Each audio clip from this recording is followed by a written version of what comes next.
বন্ধুরা, সোশ্যাল মিডিয়াতে মেজর ডালিম এখন চরম লেভেলের ভাইরাল। এমনকি তার একটা ছবির স্ক্রিনশট ভাইরাল হয়েছে যে মেজর ডালিম নাকি এখনও বেঁচে আছেন। মূলত ওই ছবিটা একটা লাইভ সেকশন থেকে নেওয়া হয়েছিল এবং মেজর ডালিম প্রায় 3 বছর আগে একটা লাইভ সেশন করেছিল 10 মিনিটের জন্য। সেখান থেকেই ছবিটা স্ক্রিনশটের মাধ্যমে বর্তমানে অনেক বেশি ভাইরাল হয়েছে। আর বলা হচ্ছে তিনি নাকি এখনও বেঁচে আছেন। এটা ছাড়াও তার আরেকটি বিষয় নিয়ে অনেক বেশি চর্চা হচ্ছে যে মেজর ডালিম নাকি অনেক বউ পাগল ছিল।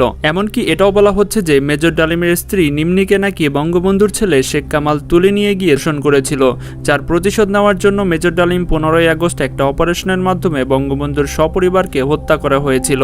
হ্যাঁ, এটা সত্য যে 15ই আগস্ট বঙ্গবন্ধুর সম্পূর্ণ পরিবারকে হত্যা করা হয়েছিল, কিন্তু এটা কি সত্য যে মেজর ডালিমের স্ত্রীকে তুলে নিয়ে গিয়ে ধর্ষণ করার একমাত্র অপরাধী মেজর ডালিম বঙ্গবন্ধুর সপরিবারকে হত্যা করেছিল?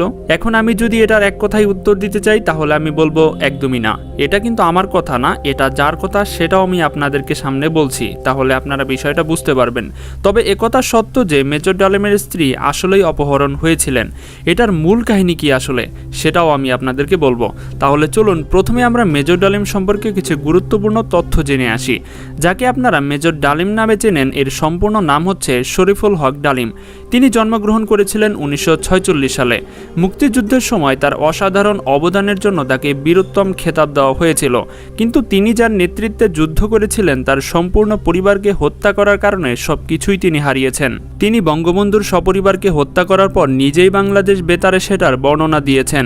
মেজর ডালিম বলছি, অদ্য সকাল হতে খন্দকার মুশতাক আহমদের বলিষ্ঠ নেতৃত্বে সামরিক বাহিনী ক্ষমতা দখল করিয়াছে। মেজর ডালিমের কর্মজীবন শুরু হয়েছিল 1964 সালে পাকিস্তান বিমান বাহিনীতে যোগদানের মাধ্যমে।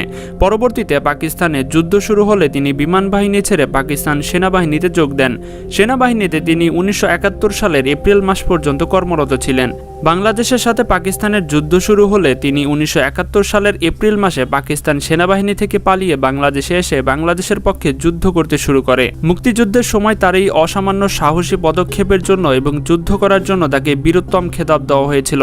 এরপর তিনি 1975 সালের বঙ্গবন্ধুর সপরিবারকে হত্যা করার নেপথ্যে তিনি জড়িত ছিলেন। মূলত তারা 12ই আগস্ট ঠিক করেছিল যে 15ই আগস্ট বঙ্গবন্ধুর সপরিবারকে উৎখাত করা হবে, কিন্তু কেন 15ই আগস্টকে তারা নির্বাচন করেছিলেন সেটার একটা কৌশলগত কারণ জানা যায়। 15ই আগস্ট ছিল ঢাকা বিশ্ববিদ্যালয়ের একটা অনুষ্ঠান, যার কারণে আইন শৃঙ্খলা বাহিনী সকলেই সেই দিকে বেশি তৎপর ছিল। এমনকি শেখ মুজিবুরের রক্ষী বাহিনীকেও ঢাকা বিশ্ববিদ্যালয়ের টহল দেওয়ার জন্য সেখানে পাঠিয়ে দেওয়া হয়েছিল। অপরদিকে ভারতও 15ই আগস্ট তাদের স্বাধীনতা দিবস পালনের জন্য ব্যস্ত থাকবে। এ সকল সমীকরণ মিলিয়েই তারা 15ই আগস্টকে হামলার জন্য বেছে নিয়েছিল। এরপর মেজর ডালিম বাংলাদেশের উচ্চ পর্যায়ে বিলাসবহুল জীবনযাপন করতে থাকে। তারপর 1988 সালে তাকে রাষ্ট্রদূত হিসেবে কেনিয়ায় পাঠিয়ে দেওয়া হয়েছিল। এরপর তিনি জাতিসংঘের শান্তিরক্ষা মিশনে সোমালিয়ায় দায়িত্ব পালন করেন। এরপর 1995 সালে তিনি এই চাকরি থেকে অবসর নেন। এরপর আওয়ামী লীগ সরকার গঠন করার আগেই তিনি দেশ ছেড়ে পালিয়ে যান। তারপর মেজর ডালিমকে আর তেমনটা দেখা যায়নি। তিনি কোথায় আছেন সেটাও কেউই জানে না। তবে সোশ্যাল মিডিয়াতে মেজর ডালিমের যে ছবিটি আপনারা দেখতে পাচ্ছেন সেটা 3 বছর আগের একটা লাইভ সেশন থেকে নেওয়া হয়েছিল। সেই থেকে সকলেই ধারণা করছে যে মেজর ডালিম নাকি এখনও বেঁচে আছেন, কিন্তু তিনি এখন কোথায় আছেন তার সঠিক তথ্য কেউ জানে না। ধারণা করা হচ্ছে তিনি ইউরোপের কোথাও তার নাম পরিচয় গোপন করে বসবাস করছেন। তাহলে চলুন এখন মেজর ডালিমের স্ত্রীকে অপহরণ করে ধর্ষণ করার তথ্যটি সোশ্যাল মিডিয়াতে আপনারা দেখতে পাচ্ছেন সেটার আসল কাহিনীটা কি জানা যাক। সোশ্যাল মিডিয়াতে যেমনটা বলা হচ্ছে শেখ কামাল নাকি মেজর ডালিমের স্ত্রীকে তুলে নিয়ে গিয়ে ধর্ষণ করেছিল। আমি জানি না এই মিথ্যা তথ্যটি কিভাবে ফুটে উঠল। এখন আপনি আমাকে প্রশ্ন করতে পারেন যে আমি কিভাবে জানলাম যে এই তথ্যটি একদমই মিথ্যা। আমি এই তথ্যটিকে একদম মিথ্যা বলছি এই কারণে যে মেজর ডালিমের স্ত্রী নিম্নিকে তুলে নিয়ে গিয়ে শেখ কামাল ধর্ষণ করেছিল এ কথাটি যে সম্পূর্ণ মিথ্যা এটা বলেছেন স্বয়ং মেজর ডালিম নিজেই। জি হ্যাঁ, মেজর ডালিমের প্রকাশিত 2001 সালের একটি বই যা দেখেছি, যা বুঝেছি, যা করেছি, এই বইয়ের ভেতরে মেজর ডালিম নিজেই সম্পূর্ণ ঘটনাটি উল্লেখ করেছেন। মূলত ওই দিন কি ঘটেছিল সেটারও সম্পূর্ণ তথ্য ওই বইয়ে তিনি তুলে ধরেছেন। ওই দিন শুধুমাত্র মেজর ডালিমের স্ত্রী নয়, বরং মেজর ডালিমকেও অপহরণ করা হয়েছিল। তিনি ওই বইয়ে লিখেছিলেন এই ঘটনাটি ঘটেছিল 1974 সালের মাঝামাঝি সময়ে। সেই সময় মেজর ডালিমের খালাতো বোনের বিয়ের অনুষ্ঠান চলছিল ঢাকার লেডিস ক্লাবে। ঠিক সেই সময় মেজর ডালিমের শ্যালকের সঙ্গে তৎকালীন সময় আওয়ামী লীগের অনেক বড় একজন নেতা এবং রেড ক্রসের চেয়ারম্যান গাজী গোলাম মোস্তফার কিছু ছেলেপেলের সঙ্গে একটু ঝামেলা বাঁধে। এখানে গাজী গোলাম মোস্তফার কিছু ছেলেপেলেরা মেজর ডালিমের শ্যালকের পেছন থেকে চুল ধরে টান দিয়েছিল, যার ফলে মেজর ডালিমের শ্যালকের সঙ্গে গাজী গোলাম মোস্তফার ছেলেপেলেদের সঙ্গে কথা কাটাকাটি লেগে যায় এবং একটা পর্যায়ে মেজর ডালিমের শ্যালক গাজী গোলাম মোস্তফার ছেলেপেলেদের সেই অনুষ্ঠান থেকে বের করে দেয়। তখন আওয়ামী লীগের সেই ছেলেপেলেরা নিজেদের হ্যাডাম দেখানোর জন্য সম্পূর্ণ ঘটনাটি গাজী গোলাম মোস্তফাকে বলে, আর সেই সাথে সাথে সেই গোলাম মোস্তফা দেশীয় অস্ত্র এবং গাড়ি নিয়ে সেখানে চলে আসে। তারপর তারা মেজর ডালিমকে সেই গাড়িতে তুলে নিয়ে যাচ্ছিল। ঠিক সেই সময় মেজর ডালিমের স্ত্রী এবং মেজর ডালিমের শাশুড়ি বলে, যদি মেজর ডালিমকে তুলে নেওয়া হয় তাহলে আমাদেরকেও তুলে নিতে হবে। ঠিক তখন গাজী গোলাম মোস্তফা মেজর ডালিমের সাথে মেজর ডালিমের স্ত্রী এবং তার শাশুড়িকেও তুলে নিয়ে যায়। তারপর মেজর ডালিম দেখলো তাদেরকে যে গাড়িতে তুলে নেওয়া হচ্ছিল সেটা যাচ্ছিল রক্ষী বাহিনীর ক্যাম্পের দিকে। তখন তিনি বুঝে গিয়েছিলেন সেখানে তাদেরকে নিয়ে যাওয়া হলে তাদের কি অবস্থা করা হবে। মেজর ডালিম সহ তার পরিবার যে সেখানে নিয়ে গেলে তারা শেষ হয়ে যাবে এটা তিনি ভালোভাবেই বুঝতে পেরেছিলেন। তখন মেজর ডালিম বুদ্ধি খাটিয়ে বলেছিলেন, গাজী গোলাম মোস্তফা, আপনি যে আমাদেরকে তুলে নিয়ে আসলেন এটা কিন্তু সেই সময় পাবলিক স্বচক্ষে দেখেছেন। তখন গাজী গোলাম মোস্তফা গাড়িটি ঘুরিয়ে ধানমন্ডি 32 নম্বর বাড়িতে শেখ মুজিবুর রহমান তৎকালীন সরকার ছিলেন সেখানে নিয়ে যাওয়া হয়েছিল। সেখানে গিয়ে গাড়িটি থামানো হয় এবং সাথে সাথে সেখানে কিছু গণ্যমান্য ব্যক্তিদের উপস্থিতি লক্ষ্য করা যায়। ওই বইয়ে মেজর ডালিম উল্লেখ করেছিলেন সেখানে কিছুক্ষণ পরই শেখ কামাল এবং শেখ রেহানা চলে আসেন এবং তারা দুইজন মেজর ডালিম, মেজর ডালিমের স্ত্রী এবং শাশুড়িকে তাদের বাড়ির ভেতরে নিয়ে যান।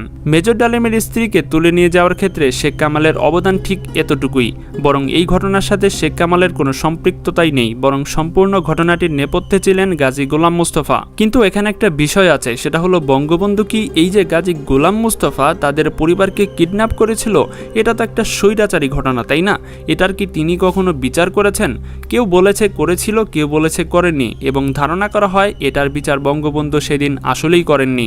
এর কিছু প্রমাণও রয়েছে। যদি বিচার হয়েই থাকতো তাহলে এই ঘটনার পরও কেন গাজী গোলাম মোস্তফাকে রেড ক্রসের চেয়ারম্যান রাখা হয়েছিল, তাই না?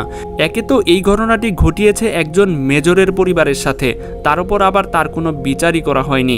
আর ঠিক এই কারণেই অনেক আর্মিরা এটার উপর অনেকটাই ক্ষিপ্ত ছিল এবং বঙ্গবন্ধুর উপরে ক্ষিপ্রতা এটার মাধ্যমে বৃদ্ধি এবং তৈরি হয়েছিল। এখানে মেজর ডালিমের একটা ইন্টারেস্টিং ফ্যাক্ট আপনাদের বলি, যখন বঙ্গবন্ধুকে সপরিবারে শেষ করে দেওয়া হয়েছিল তখন তিনি কিন্তু অনেক ক্ষমতার অধিকারী ছিলেন। তখন তিনি চাইলে গাজী গোলাম মোস্তফাকেও শেষ করে দিতে পারতেন, কিন্তু তিনি এতটাই চৌকস ছিলেন যে তিনি এটা করেননি। কারণ হিসেবে তিনি বলেছিলেন তিনি যদি এটা করতেন তাহলে সবাই ভাবতো এটা মেজর ডালিম তার ব্যক্তিগত আক্রোশ থেকে এমন ঘটনাটি ঘটিয়েছে এবং সবাই ভাবতো বঙ্গবন্ধুকে মেজর ডালিম নিজের পার্সোনাল রিভেঞ্জ নেওয়ার জন্যই এমনটা করেছে। এমনটা যাতে কেউ না মনে করে এর জন্য তিনি সেই সময় গাজী গোলাম মোস্তফাকে ছেড়ে দেন। পরবর্তীতে গাজী গোলাম মোস্তফা ইন্ডিয়াতে গিয়েছিল এবং সেখানে একটা গাড়ির অ্যাক্সিডেন্টে মারা যায়।